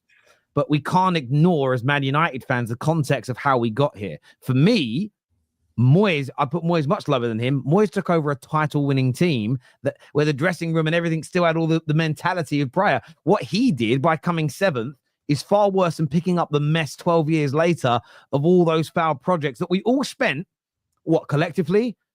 10,000 hours in spaces on YouTube moaning about getting to that point. It's like we can't just go, right, we're going to ignore all of that and just say we're going to look at your results in the short term and go, you're the worst ever. I think the correct way to analyze it, Terry. I think that's short-sighted. Sorry, mate, go on. I was about to say, my bad. I think the correct way to analyze it is when you look at it at 3 of our last 4 seasons, all of them in order were our worst season up until that time. So the last season of Ole and that Ranić season, that was statistically our worst ever Premier League season. And then we had the one season under Ten Hag that now looks like a flash in the pan, because the season after, which is last season, ended up being worse than the Ole Ranić season. And we said, okay, this is officially now the worst season, can't get worse. And then this season, the Emery Ten Hag season, is actually going to be worse than those 3. So in 3 of your last 4 years, you had the worst season ever, and then you had a worse one, and then you had a worse one. There was a constant regression. The worst season ever under Ollie was what? The worst season ever under Ollie. So the last season of Ollie was officially our worst season ever. Staffy, so I understand where you're coming from, and there has been this regression. At the same time, what we then did this campaign, midway through, or maybe a third of the way through, really, rather than mid, is we've gone, right, we're bringing in someone new. We all know that we are ripping up the scripts. We're changing every single direction that we're going in from a footballing standpoint, and we did it a third of the way or a quarter of the way, halfway through, whatever word you want to use, through the season. So that we have seen more regression because we're changing everything, and the players it was alien to, as an example. I think the context of the last 12 years, what Amorim walked into, when Ineos said we need you to come in, because he would have preferred it to have been the summer, I'm not going to look at the short-term results based on the context of what he inherited and go, he is, just because of the stats in the short term, our worst ever manager. I just think that's like looking at you would call this out if it was a performance of a player. If Bruno stunk the house out but scored 3 goals, you would say that masks how shit he was. Why would you do that to our current manager? Why would you mask all the problems by just looking at a stat and removing the context? I personally won't do that. So I was going to say that you keep bringing up the, name me a team that's done it. It's more interesting to name the teams that haven't, right? Because people have tried. So we've seen it with Chelsea, where they bought, I can't remember how many players. AC Milan, I wish Mo was still on, because he would probably remember the team. There was the 1 year where AC Milan bought 8 new players, starters, swapped out their whole team. Everybody was like, look, you can do it. You can change the whole team. You can be successful. And it failed miserably. And that's why I think when people talking about us having to go from where we're at to being, it's a tired conversation, because we actually have multiple examples of it failing. We don't have examples of it working. So when people say it, I sit there and I'm like, why are you talking about what we could do in the market and all this when you've seen teams try this? It's never going to work wholesale. It's just not. No, I agree. And look, there's comments like this. Ten Hag was 4 points off the top 4 when he was sacked. But again, if you look at the points per game he was getting, he wouldn't be 4 points off it now if we go based on that logic. And Menace to Society, you can say I'm being shameless and I'm making excuses. You can believe that. And like I've said all along, the difference, Menace to Society, between you and I is that I'm willing to admit that this may not work. I'm willing to state right now that this could go wrong, that he may not be the guy, that we maybe know better next season. I'm willing to admit all of that. The difference is between you and I is you are not willing to even listen to the other side of the argument, and you're just going with the short-term results, and you're ignoring why that may be happening. And that's fair. You're allowed to do that. But as and when this turns round, this is the difference. You won't ever let me forget it if he doesn't turn us round. The difference between you and I, again, is if we do turn it around and we start becoming a better team and then go on to win things, as far as I'm concerned, you're welcome to the party. So I'm just not going to hold it against you. I still think ignoring the context of the last 12 years, the summer, bringing him in mid-season. I think if you're ignoring all of that, the fact that one player bought for him, I think you're being exceedingly disingenuous. But we'll just have to agree to disagree. I'm not trying to convince you. You don't want to listen to my opinion, so it becomes a bit of a circular conversation. So let's agree to disagree, and we see who'll end up being right. And if you're right, I'll be pissed off because it means Man United haven't got better. If I'm right, do you know the only reason I'm going to be happy? Because Man United are in a good place. And that should be, you should want me to be right as well, by the way. If you don't want me to be right, then that's problematic. Hamza, why was your team so shit again, mate? I want to answer first that question because I'm not going to let that go. When Staffy came here and in front of, your channel's not biased, so I respect your channel because you give people opportunity like us, our rivals, to speak and rebuttal that kind of question. He said Pep is washed. You see that question? And I find that disrespectful because you got probably young guns who are 17, 18, 21, 22, who haven't watched football for many years. And when they see that, they think, oh my God, yes, he is washed. And I want to rebuttal to that statement because that's a great disrespect to great managers. Ancelotti, the Trapattoni's, the Fergies, and Pep Guardiola. I think they sit on the ranking. And I'll justify that reason, just not to disrespect Ferguson, but to tell people, like, if someone tells you things like Pep is washed, you should never accept that. Because Fergie went through this little tough era in the 2003, 2004, 5, where he didn't win a league in 3 years. He's the greatest manager in the Premier League we've seen. No doubt. He dominated everyone. He made sure that when he won back to back. No doubt about it. But what did he do? He never won three league titles. 3 years where Arsenal won a league title. Then Chelsea, I think, won back to back. In 2003. Hamza, I'm going to interject for a minute. Let me interject. I understand all of that. Maybe the word washed is something you don't like, but why is Staffy wrong in your opinion that Pep's past his best now? Forget the history of everybody else. Rebuttal his point with an argument as to why you don't think he's washed. Because great managers, I have respect of great players and great managers. My mom's always told me, form is temporary, class is permanent. You have to respect class.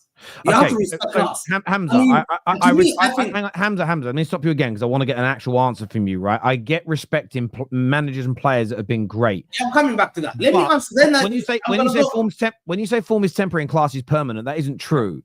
Because most great managers fall off at some point and stop. And all players, KDB, he has to leave because he's no longer good enough. Why, in your opinion, is Pep manager? Yes, but even Jose is no longer the manager he was 20 years ago. So managers still their class managers. Yeah, not anymore. No. He was. You cannot tell me that Jose is one of the best managers in the world anymore. So if you take Jose to Real Madrid, you don't think Jose wins anything?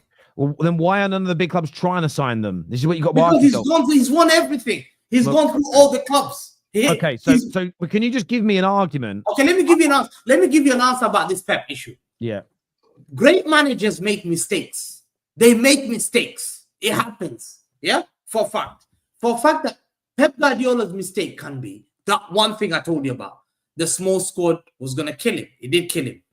The signing of not signing three summer transfer windows, not signing those players. Yeah? Going to the market and signing Aldi players and Nuno and this guy, Matthias Nunes and Calvin Phillips and not going for a midfielder. And you're bringing people like Xavi who are not ready made to players I used to see standing there like Leroy Sané, Sterling, Aguero, David Silva, KDB, Yaya Toure. You would see that. You would shiver them before you play these guys. Now, you're right. Was that a mistake? Yes. But we've seen Yap Stam, Fergie getting rid of Yap Stam. He got Laurent Blanc. It was a mistake. Okay, but Hamza. Okay, but give me a Hamza. I haven't got the time because I've got to go soon. Give me a direct reason why you don't think Pep is washed now. You're just talking about Yap Stam. He won 6 in 7 years. That's not an argument. Why now do you think he's not? Hold on. What fact do you have that he's washed? Okay, so hang on. So again, let's just slow down, please, because you're very emotional. You're emotional. Let me host the show here. I don't agree with Staffy, so I don't need to give you an argument, but rebuttal what Staffy said. You can't just you're Because gonna. you can't keep winning. No one's gonna win every year. To win 4 in a row is madness. No one has ever done in the Premier League. How many years do you want? You want Pep to win that 7? Liverpool stopped us winning 7 in a row. Deep it.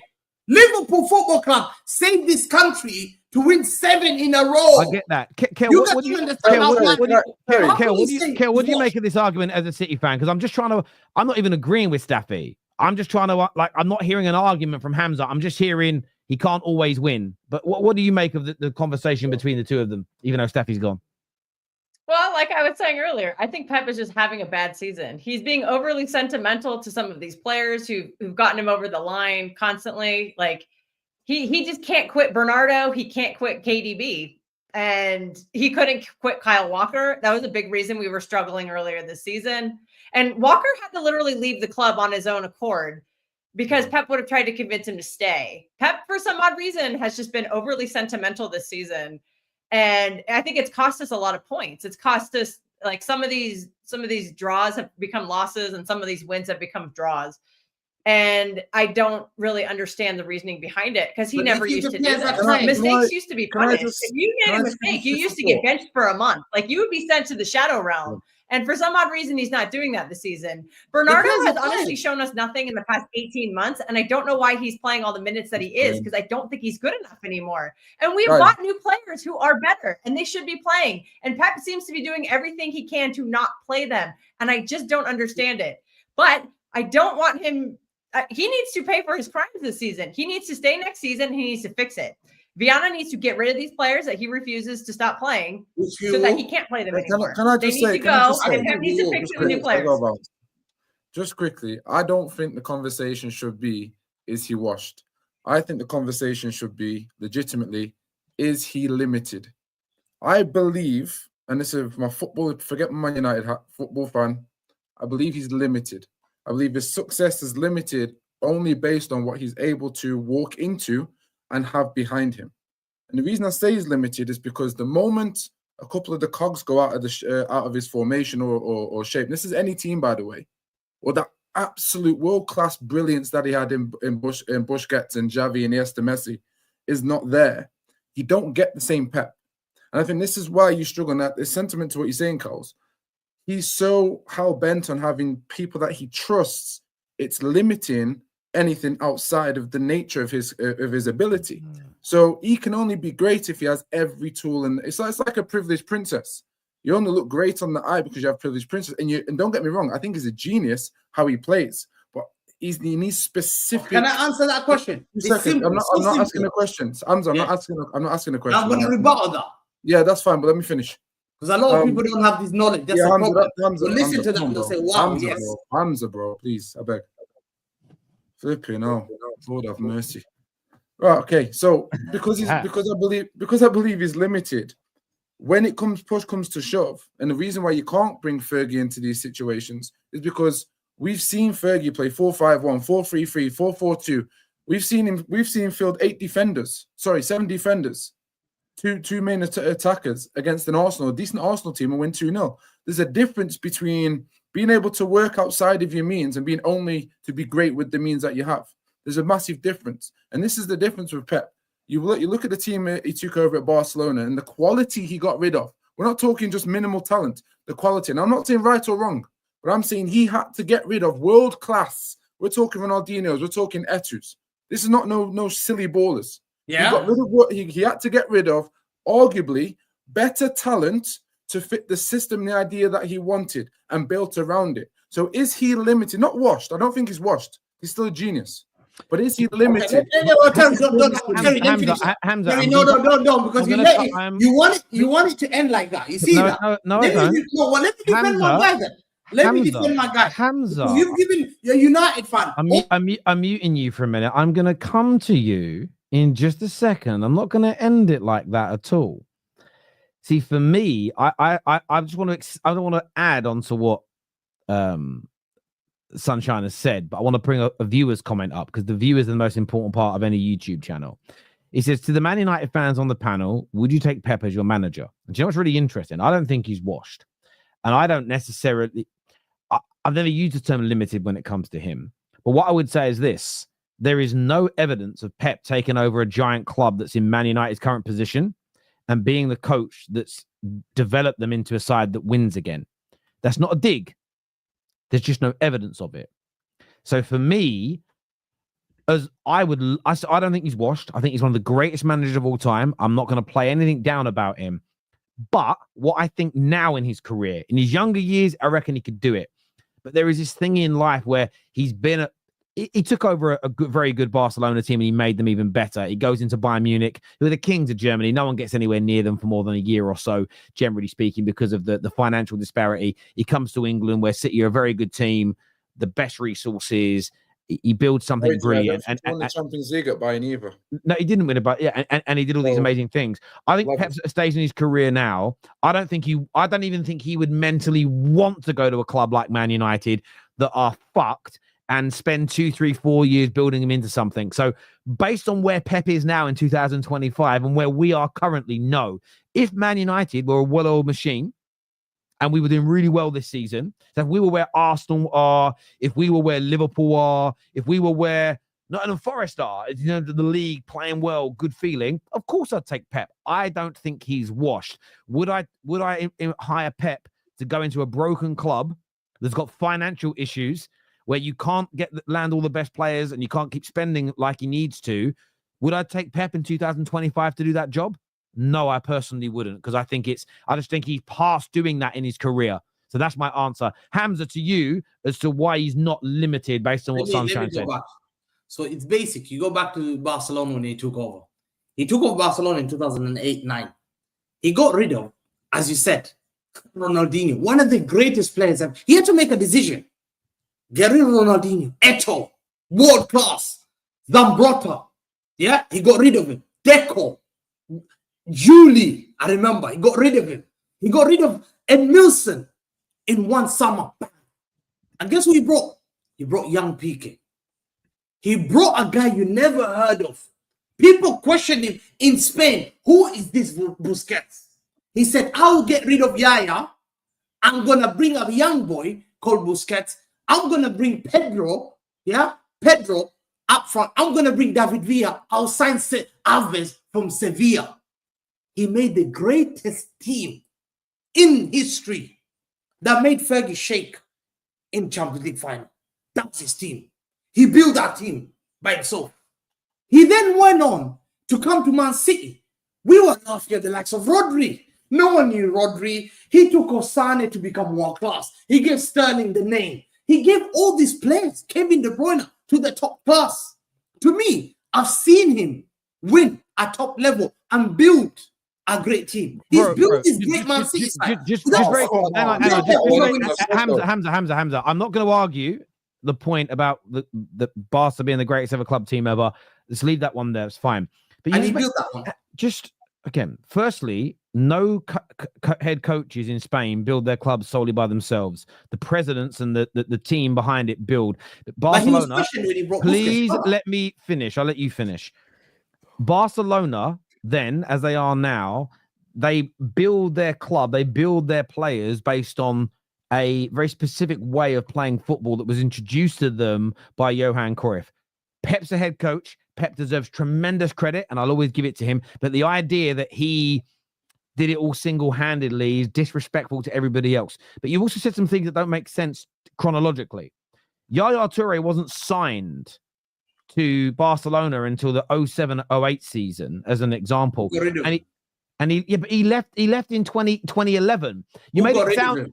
Hang on, but you are not listening to the point that I am making. Okay, that's one player. Go on.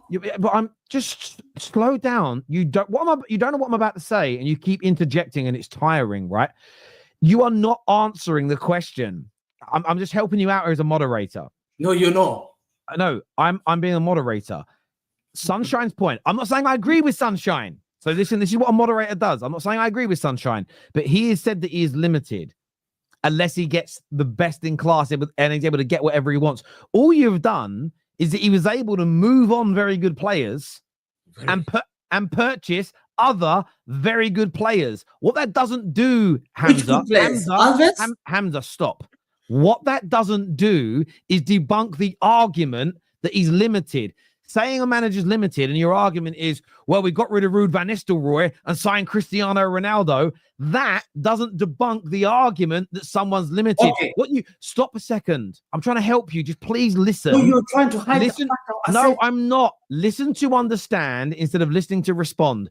To debunk Sunshine's argument, okay? What you have to do is present examples of where he took players who were perceived to be limited, or he had problems that were going to limit his team, and he found solutions that kept them at the very top on a consistent basis. That debunks the argument. Give us those examples, please. And that's what I said. He believed in the youth academy.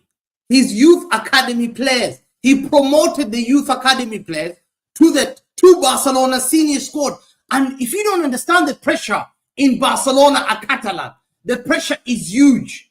A young manager from the academy comes and gets rid of the greatest players and says, believe in my young squad, believe in Busquets, believe in Pedro. Let me take Gerard Piqué from Man United, who Fergie was not using. Let me bring him in. Let me bring Valdez as the keeper. You see, he's bringing all these guys. Get rid of Deco. Deco wasn't a bad player. Hang on a minute. Hang on a minute. Hang on a minute. I'm going to mute you again here. When you say bringing in academy players, Victor Valdez in the treble-winning season was 27 years old, as an example. He had Rafael Marquez and Pirlo that were 30 and 31. Xavi was 29 and a fundamental part of the football club, as an example. Iniesta was 25, fundamental part of the football club. Samuel Eto'o isn't from the academy, was 29. Messi's 21, already in the squad when he arrived. I'm not slagging it off, right? You had who he did promote with Bojan, who ended up not going on to be a great player, right? Thierry Henry was 31, who they bought. Keita was 29 years of age. Gabriel Milito, I'm just looking at 28 years old. Dani Alves, who was, I'm not sure if he was from the academy, but I doubt he was. From Sevilla. He was 26 years of age, so already established, okay? Eric Abidal, forget Liverpool rejecting him. Eric Abidal, who was the main left back at the time, was 29. Yaya Toure was already at the club. He was 26 years of age. Busquets was 20 that he put into the squad. I'm going through that treble-winning team, okay? Barely any of them are young players. Barely any of them were not established. And barely any of those players you mentioned will not look, barring Busquets, there's none of those star players in that team when Pep took over that the world didn't go, fucking hell, look how good he is. None of them were seen like a John O'Shea or a Darren Fletcher that he got. Did you rate Pedro before he came to Barcelona when Pep gave him a chance? Did you know Pedro? Did you know Busquets before he gave him a chance? Okay. Did you know them? Hang on a minute. So Pedro and Busquets, they are great examples of promoting from the youth. But the vast majority of that team and squad were well-established Barcelona players. At 26 years of age. Oh, did you know him? You said you don't know where he came from. Did you know him? Did you even know him, bro? At 26 years of age, yes, the world knew who the fuck Dani Alves was. He wasn't. Liverpool rejected him from Glenn Johnson. He was a no-no fact. Hang on a minute. Hang on then. That gave him a chance. Hang on a minute. So because Arsene Wenger rejected Zlatan Ibrahimovic, that means the managers that were playing him when he was 25 and 26 were doing it with an unknown player that no one knew about just because Wenger rejected him a few years earlier. Liverpool rejecting Dani Alves is a mistake from them. But 26-year-old Dani Alves, I lived back then. We knew who he was. We knew how good he was. Hamza, just to move it on, bro. Yeah. Just wow. Scary. I love Hamza, yeah. Wow. So let's just even though on the consensus, yeah, you've not really rebutted it, but I'm gonna favor it for you to move it on to present day. So the reason I've made the statements I've made, I think, is quite evident, and I think there's weight behind it to at least look into. If your argument, we're gonna go with what you're saying is he's brought in the youth and done this, even though I think it's very, very minimal in terms of where his greatness has come from, but he's done it. Why then not now, if in your opinion, because I don't agree with you, by the way, but if we take your logic, why then has what's worked bringing in the youth not been replicated with this City team when he's been struggling and he's lost Rodri, and then he's gone out and bought, well, not he's gone out, but him and the club have gone out and bought in a player to bring in. Why has he not then gone back to the youth if it was so successful? That being said, that is the reason why I said you may find small little arguments like that, but the majority, it still shows he's limited to doing it only one way. And his answer has been, let me go and buy and spend this to bring the specific profile. And there's nothing wrong with spending. Nothing wrong with spending. Hamza, and just out of interest of time, I'm not even agreeing with Sunshine. I'm just asking you to present an argument that undoes that is limited. But you both had to say, viewers, give us your thoughts and feelings. Marco here actually is, Terry, I've been supporting Barca for more than 30 years. And Terry, you're always wrong when speaking about them. I don't think I am wrong. I remember who Dani Alves was when they bought him in the summer of 2008. The world of football knew who he was all those years ago. What position did he used to play? What position did he used to play? Yeah, at Sevilla. He was a goalkeeper. There you are. See, you got it wrong. He's a right back. He was a...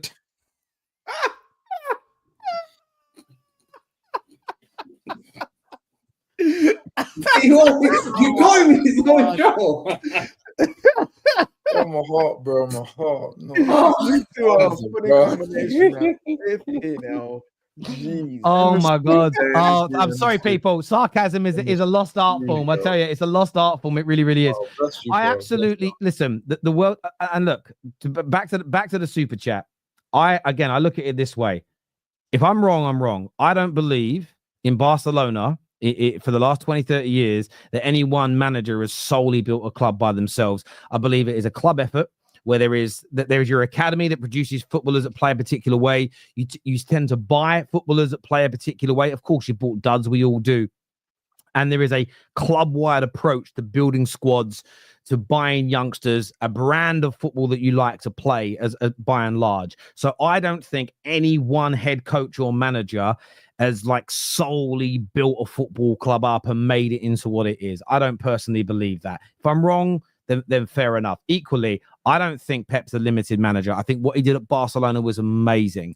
But the idea that he was signing and sort of grabbing all these unknown gems that were considered limited and sort of getting like squeezing every ounce of ability out of them, and people going, how the hell has he got PK playing like this? How the hell has he got Busquets and Iniesta and Messi doing that?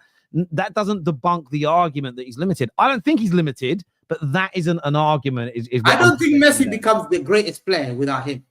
That's a very, very, very fair point, but that isn't the debate. And this is the problem with arguments. I don't even agree with Sunshine or Staffy. What I'm pointing out is nothing that you have said debunks their point.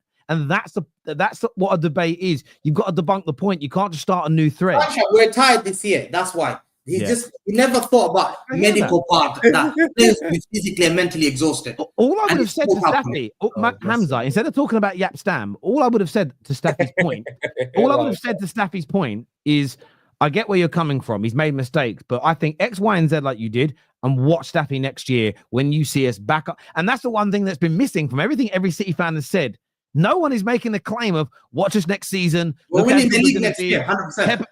Well, then that's fine. Then just go to that. You haven't got to bring up Yap Stam from 1999, bro. Fair enough, Terry. However, I think he might want a challenge. Listen, JJ, if Pep was like, I really want the challenge of, I've always said I would love to see Pep leave City and then take over someone like AC Milan and turn them into a juggernaut again and be that sort of the lead on that. I'd love to see him do it.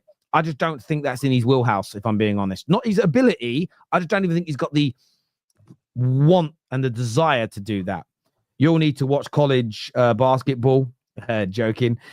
No one is saying perfect. Just show a different and better performance. It's worse. If you think Man United have got worse and it's not in the process of becoming better, then that's fair enough. I'm not going to argue the point. I've made mine. You think it's different. Fair enough. Mo was my super chat about Amorim earlier.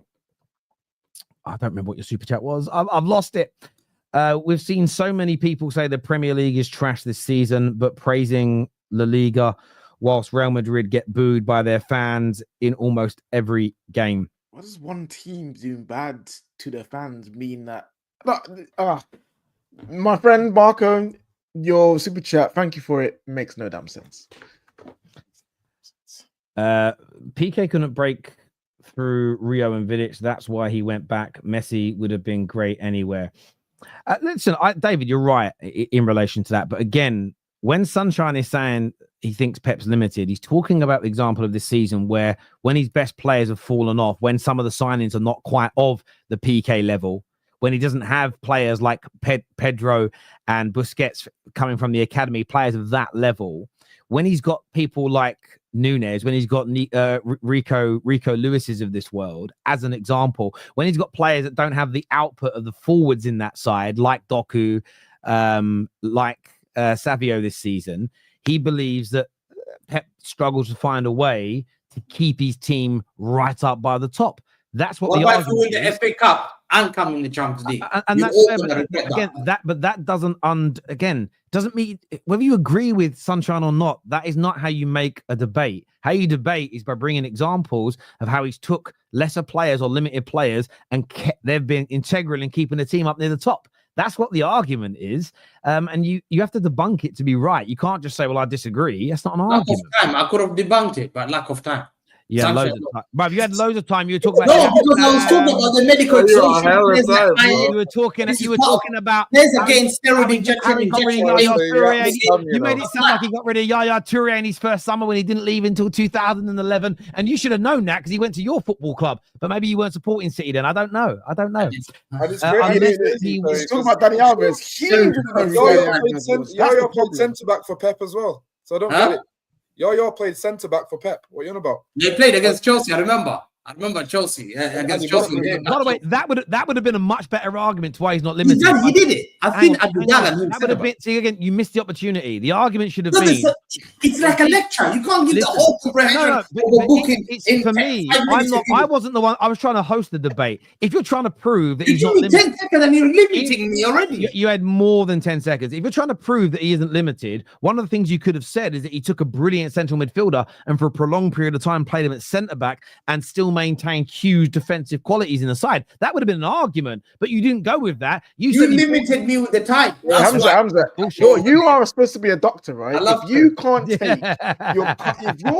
take your lecture and condense it down for 10 to 5 minutes, you don't know your lecture. You don't know your lecture. Yeah, that's true. It's true. You were waffling for a good 5 minutes without even addressing the point. Do you know what I mean? If KJ is old, then Terry and Mo must be living off their pensions. Footballing wise, yes. If I was a professional footballer at 39 years old, I would be in pension stages, brother. I really, really would. Why do we use individual brilliance as a negative? We don't. Some silly people used to. And also, some people wouldn't actually say it was a bad thing. Some would say, all we've got is individual brilliance. We need sort of structure behind that as well. And that would always get, so what would happen? You'd have some weird extreme people that would say, I don't want individual brilliance. I just want a really good system. That would ignore the fact you still need the individual brilliance. And then anyone who mentioned it in a slightly negative way, you would be kind of put into that category with those people. So very low IQ conversations. You need a good structure. You need highly technical football players throughout your squad with good physicality in the Premier League. Plus, you need a number of players with brilliant individual moments. You need goalies that pull off saves that you don't expect them to, like Alisson does. You need defenders where, or again, if you get rid of the speed and anticipation and tackling ability of Van Dijk, right? 3 brilliant things. The amount of times, and I'm not saying you have to, but if he's at such a high level, the amount of times where you think he's going to get done, or he's got a big, he's been caught out of position, but he recovers and wins the ball back. That's individual brilliance. When you look at what Mo Salah and Mane and Firmino did regularly, those moments of the brilliance is why they were so good. So you need that across the team. All 3 things are needed. The problem, Joshua Jack, with so many debates and so many conversations in recent years, everybody just kind of sits in one camp and talks about that one singular thing. It's proper weird, mate. I've always found it weird.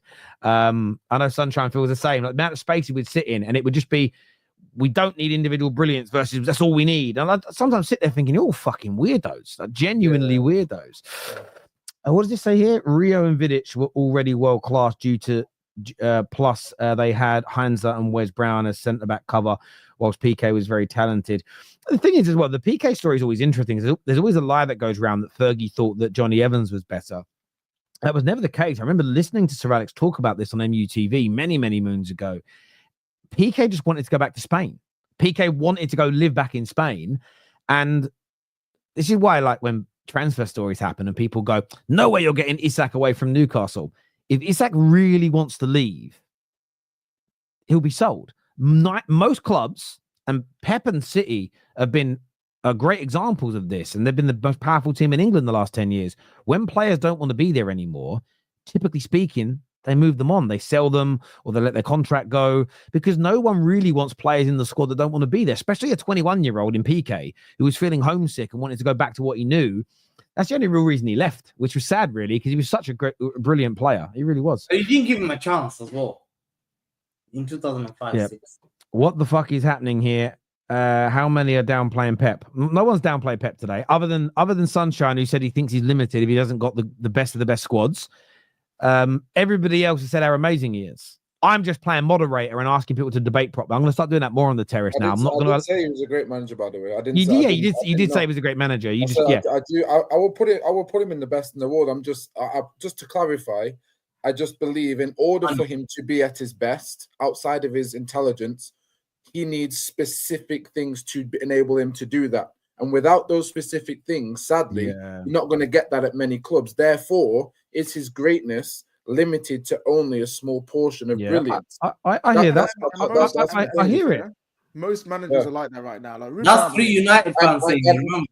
No, but Hamza, I even said to you, as a football fan, not as a Man United, because Hamza, you mentioned Fergie, and one of the things that made him so great over a decade or 2 decades almost, maybe 3 decades, was the simple fact that he lost his best players and was still able to challenge. When you mentioned him losing the title, we either lost it by a point or 2 or goal difference. So he's still. But in 3 years, he never challenged. The thing with this, but look, even outside of him not winning it, the context is he was still able to challenge. That you won't find that again. And I think it's part of football that is so underrated, which is why people try to put him on this pedestal. I think as well, this is what people listen. You said 3 Man United fans saying that. I'm saying I understand where Sunshine's coming from as opposed to agreeing with it. There's a difference between understanding someone's perspective and agreeing with what they're saying. I think we need more of that in the football context space rather than just pretending what everybody's saying holds no water. What I would also say is this, and this again, I'm playing devil's advocate here. I'm playing the host. There are some people that think what Cloughy did at Forest was a better achievement than what Sir Alex Ferguson did at Man United, based on Forest never having the same financial power that Fergie at United at their peak, or Liverpool in the 70s and 80s had at their peak, or what Barcelona and Real Madrid have now. People view football differently. It's not a monolith where just because you're the best manager at the best team that has the best resources, some will view it and say, hang on, though, a manager at a club with half the income still winning back-to-back Champions Leagues as an example. Some will look at that and go, that is a better achievement. So there is an argument to say what Cloughy did with Forest. I think Forest won back-to-back, didn't they? It was Forest that won a back-to-back. What Cloughy did at Forest, doing a back-to-back, some will say was a better achievement than what Zidane did with Real Madrid doing a 3-peat, because you look at the riches and the money that Real Madrid had to build that squad and maintain it. Forest were never that club. So I'm not saying I agree with it or disagree with it. I'm saying the argument holds water.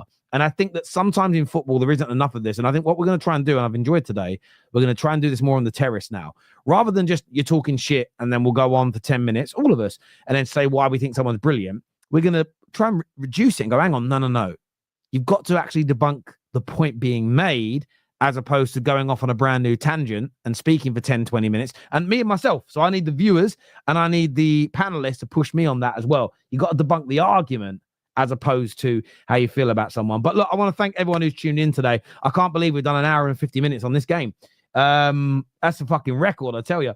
I want to thank everybody that has tuned in. All of my panelists have been amazing. Everyone who's hit the like button. We're back tomorrow morning, 10:45 for Straight Facts. So make sure you're back here. This video is going to redirect you to MHF. So go and support the lads over there. Until next time, Take care. Goodbye. God bless. And we'll see you all again soon. Peace.